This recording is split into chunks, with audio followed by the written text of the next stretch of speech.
Uprooted Theatrical Studios presents... It's 10 Tips Tuesday. Hi, my name is Mark Cabus. I'm a professor of theater and film at Belmont. In case we haven't met or you haven't had you in class before, and I am very grateful to Uprooted Theatrical Studios for inviting me to come and speak to you today. We're going to do this in two segments, this week and next week, but overall the topic is 10 tips for playing Shakespeare. Now, you have to forgive me every once in a while. I'm going to check my notes just so we stay on track, and I try to keep this as concise as possible, because those of you who've had me in class know that I do have a tendency to go on and on and on. So I want to try to keep this as clean and as clear as I possibly can. Okay? So 10 tips for playing Shakespeare. Tip number 1. Shakespeare is not realism. What? Wait a minute. Stanislavski, the father of modern acting, has been our guidepost for 100 years. His methodology, and everyone after, Sanford Meisner, Stella Adler, Lee Strasberg, Jerzy Grotowski, every one of them has prepared us as modern contemporary actors to perform the realism plays of Chekhov and Tennessee Williams, Paula Vogel, Lynn Nottage, Brandon Jacob Jenkins, Richard Nelson. Those are all playwrights who write within the genre, the contemporary genre of realism, right? And every play that is written prior to this is not realism. This realism and Stanislavski has all happened in the past century, within the 20th and 21st centuries. Everything before that, all of that's all happened after Shakespeare wrote. So all of the ideals, while all of the ideals of realism help us answer the questions of who, what, when, where, why, and how, we need other tools in addition to that to help us to speak and perform Shakespeare. Why? Because he didn't write in realism. It's that simple. That's not what he wrote in. He wrote in a heightened language. If you think of it in terms of, well, we'll get into that in just a few minutes, but he wrote in a heightened language. Nobody then or now speaks in the heightened language of Elizabethan writers. Nobody does that, not unless they're really trying just to be jerks. They're just trying to mess with your head. There are rules to speaking this kind of language, and that's what we're going to try to do over these next two segments, is talk about those rules. But for now, just get it into your head that Shakespeare is not realism. Tip number 1. Hi, again.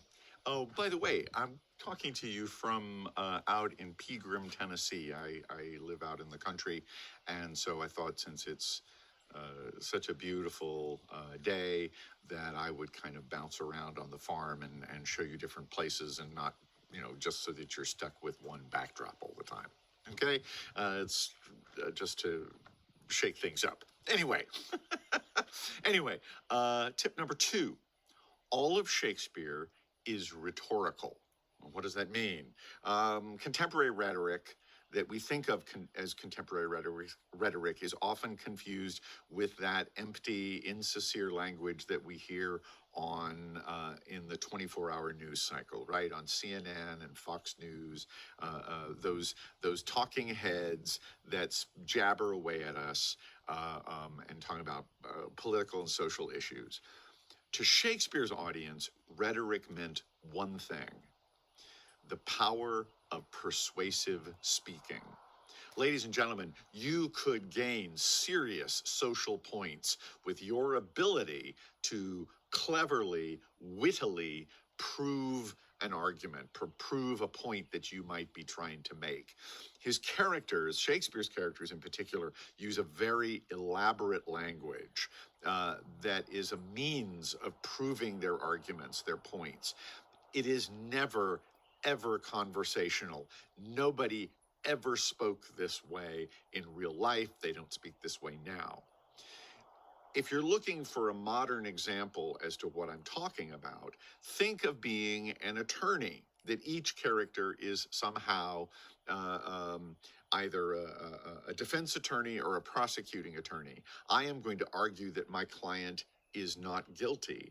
I am going to argue that their client is guilty. I have a point of view, and everything that I say and I do is an attempt to convince you that I have the point of view that's worth listening to, that I'm the right person to listen to. We're all trying to persuade the other person or the audience, because the audience is very much a part of the play. We're trying to persuade to them that we're correct. So let's use an example, a really great example that we're all familiar with, that you will recognize immediately, is Hamlet's to be or not to be speech. This is a very clear example of rhetoric. To be or not to be, that is the question, whether 'tis nobler in the mind to suffer the slings and arrows of outrageous fortune, or to take arms against a sea of troubles, and by opposing end them. To die, to sleep no more, and by a sleep to say we end the heartache and thousand natural shocks that flesh is heir to. 'Tis a consummation devoutly to be wished. So what's Hamlet's argument? You might phrase it differently than I do, but it's safe to say that we're all going to be in agreement in thinking, which do you choose, a life of hardship, or do you end that heartache and natural shocks that flesh is heir to by killing yourself? Do you choose life, or do you choose death? Now, everyone's going to perform that differently because you all have different interpretations of what that means. But that is basically the argument that Hamlet is going for, and that is what you are looking for in every scene you are trying to perform when you do Shakespeare, no matter what size of role that you take. And you have to take a side before you speak the speech. You're not trying to figure out what your argument is. Now, when an opponent throws a new idea at you, you may have to figure out what that is, but you have made the decision as to what you are arguing for or against before you start speaking in that scene. Always. That is the key. And for me, Hamlet chooses life. So in doing this argument, to be or not to be, I have to present the argument of which is preferable. Yeah? Okay, so tip 2, all of Shakespeare is rhetorical. Good. Hey, everybody. We've moved to my garage because I needed a concrete floor in order to accomplish this next tip. Tip number 3, all of Shakespeare has rhythm. All right, now approximately 78% of Shakespeare is blank verse, or the academic technical term is iambic pentameter. And we'll get into that just a little bit more in just a second. But while there are many complicated rules involving this, the most important thing to remember is that it is heightened language. And it is heightened language because, why? Shakespeare is not realism. Yes. So imagine it as if you were in a musical, right? And the boy and the girl meet, they realize they've fallen in love with each other, and they declare their love for each other. How do they do that? It's usually through song and through dance, because mere words are not enough, right? So think of blank verse as singing. You're doing a musical, only the music is the text that you're speaking. Blank verse covers really big ideas: love, death, honor, war. So you have to express it in this heightened kind of way. Now, iambic pentameter has a very specific rhythm that we have to honor. It's this: dee-dum, dee-dum, dee-dum, dee-dum, dee-dum. Right? I always do it here because it's the same rhythm of your heartbeat, right? Ba-bum, ba-bum, ba-bum, ba-bum, ba-bum. That's the rhythm of iambic pentameter. So it's easy because it's a part of who you are, and you have to let go of any sort of weird, over-intellectualized ideas of what you think iambic pentameter is, and just embrace the fact that it's a rhythm that you live with every day. Iambic pentameter is five unstressed. There are five unstressed syllables, the D of the dee-dum, and then there are five stressed syllables, the dum of dee-dum, right? That's an ideal line of iambic pentameter. There are five of each. An iamb, or a foot, means that there is an unstressed syllable followed by a stressed syllable. That is an iamb, right? That makes it iambic. And there are five such feet or iambs per line. The penta, 5, and the meter is the verse line, right? So iambic pentameter, 5 unstressed syllables and 5 stressed syllables.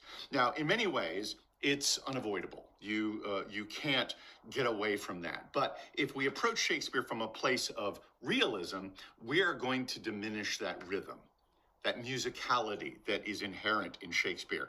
And why would we want to do that? He has spent all of his time really purposefully writing this way. And then we're going to deny that? Oh, hell no, we're not going to take away from that. We're going to really pursue that and make the most of it. We're going to seek it out and use it as a means of presenting our argument. So now, here's why we're in the garage and with the concrete. So let's take a speech from Henry V. Okay, once more unto the breach, dear friends. We're going to take that as an example. We're going to get a bouncy ball, right? Now I've got a big kickball, but you can use a volleyball or a basketball. Smaller ones like tennis balls are okay, but because they're so much lighter, they bounce faster. So you just have to be conscious that you don't let it get ahead of you, right? You want to make sure that you are really steady with this. So I'm going to have to step back a little bit so you can see what I'm doing, all right? So what I want you to do is to bounce the ball on the stressed syllables. For instance, once more unto the breach, dear friends, once more, right? So you can hear where that rhythm is. I think it's important to use a ball in doing this, in bouncing this, because it also helps you understand the rhythm that it is a part of your art. Once more unto the breach, dear friends, once more.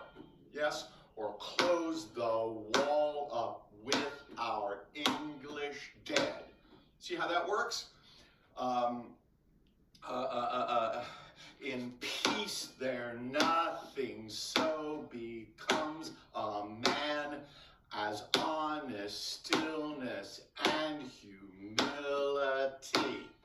All right?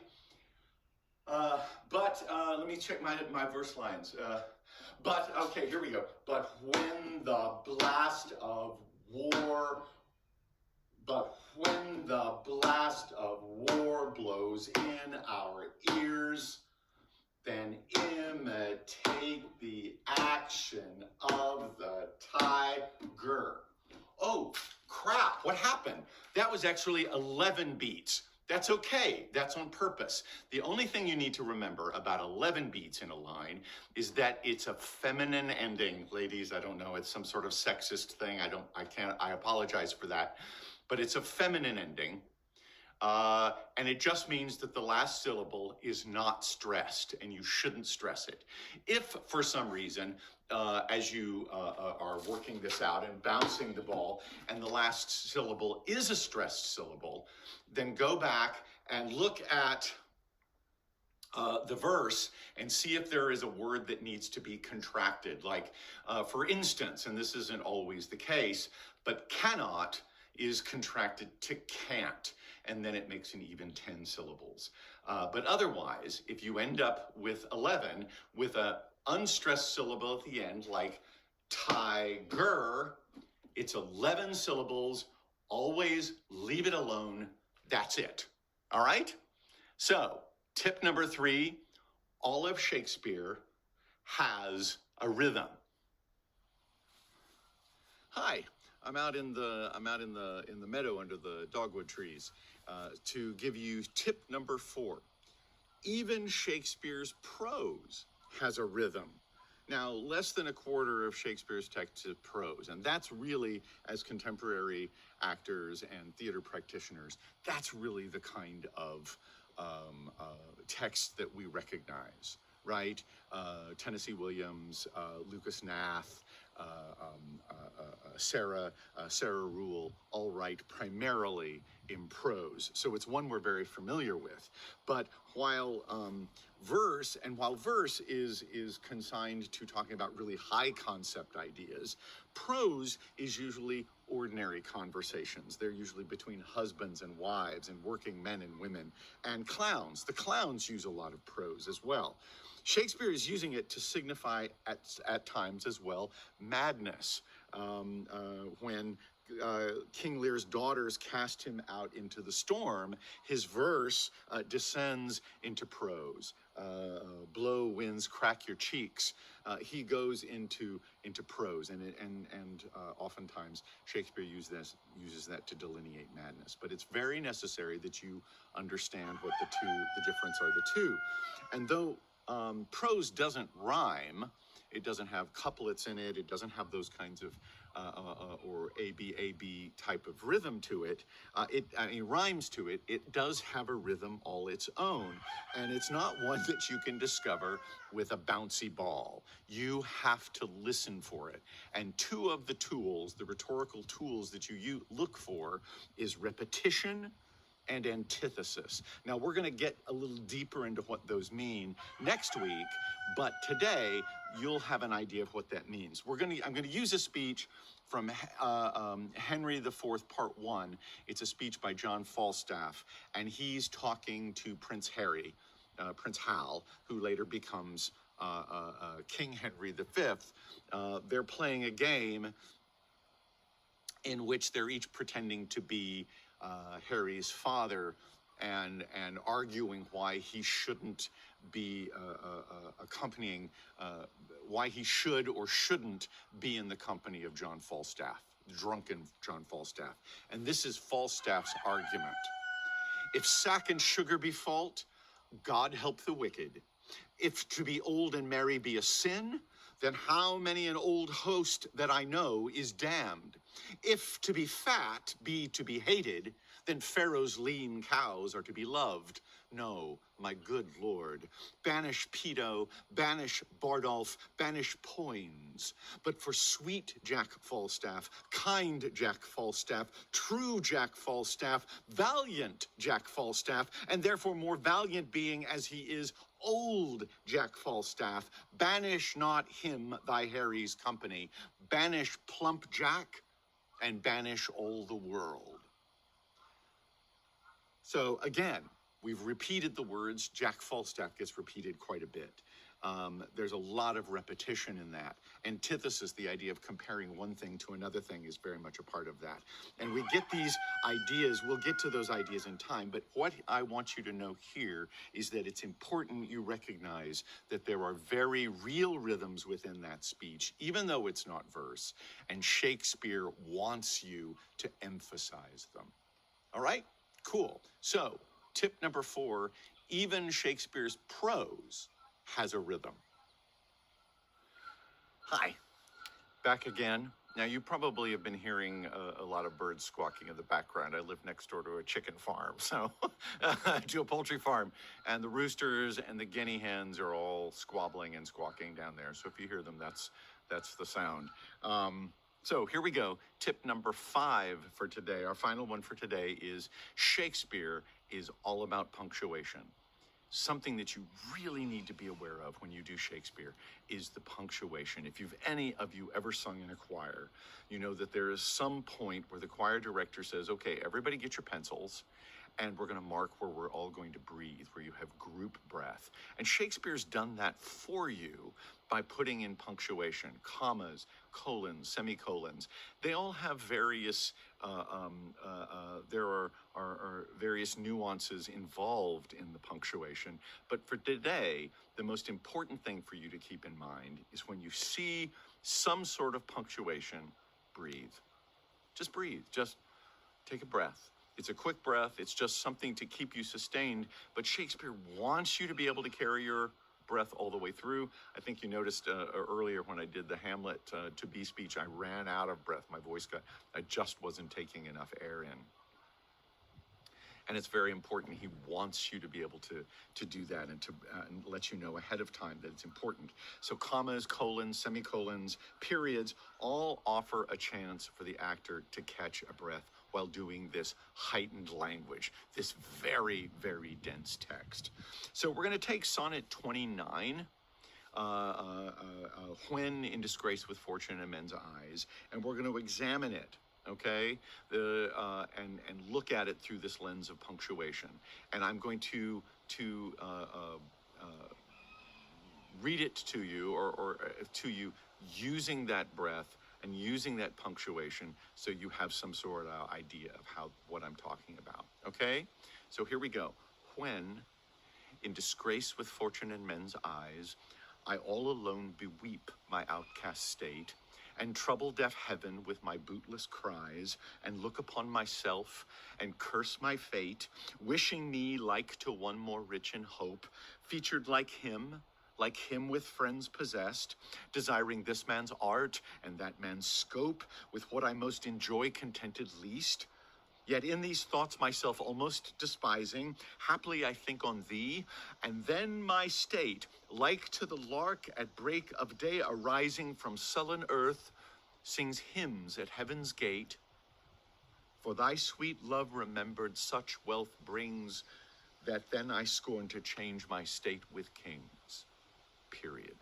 Now, you notice two things about this sonnet. First of all, it's one sentence. Damn!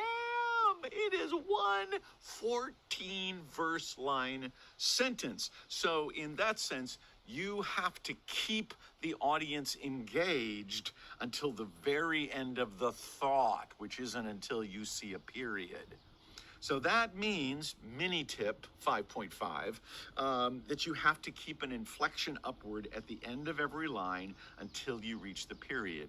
When, in disgrace with fortune in men's eyes, I all alone beweep my outcast state. Do you hear how my voice goes up at the end? That's maintaining. It's like those jugglers that balance plates on the end of really high sticks, high poles, and they run it. You have to keep all the plates in the air, right? You have to keep them in the air until the end, because soon as you drop the inflection, when, in disgrace with fortune in men's eyes, I all alone beweep my outcast state, what your ear hears is the end of a thought. And if you want to keep us engaged, if you want to keep the audience with you until the end, you keep your voice inflection going up all the time. And it's hard, and it takes practice, but that's part of what you do.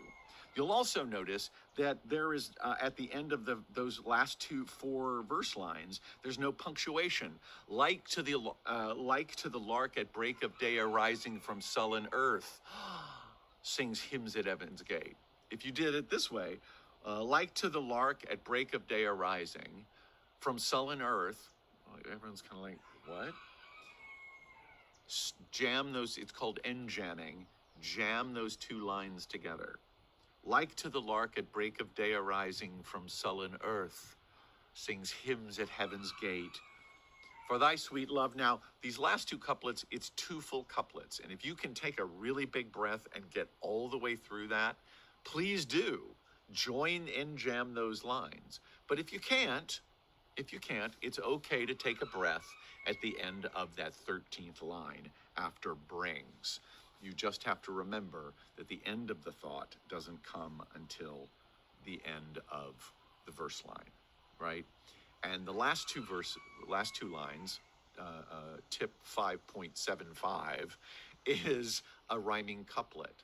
Shakespeare chose that intentionally. He wants that sing-songy kind of sound because, here we go, and mini tip 5.85, I don't know how many we're going to go on. That's usually, no, not always, but usually the rhyming couplet is the argument. And in this case, what he says is, for thy sweet love remembered such wealth brings, that then I scorn to change my state with kings. The argument being, no matter how crappy my life can be, you change it. And I wouldn't alter it. I wouldn't trade with a Maharaja for my life because you make it special. Okay? So that's tip number 5. All of Shakespeare is about the punctuation. Always make sure you check on that, all right?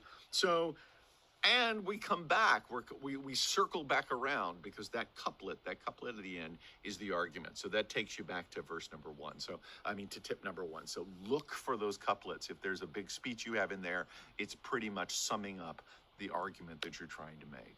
Okay? Wow, that's a lot to try to cover in 5 tips. I hope it's helpful to you guys. We'll come back next week with 5 more tips. As always, and as usual, I talk way too much, but I hope that you have found in all of this conversation something useful for you to use the next time you audition and, yay, we hope, get to play Shakespeare.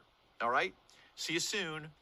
Take care. Please be safe. Please be well. Until next week, this is Mark Cabus signing off. Bye-bye. 10 tips for playing Shakespeare.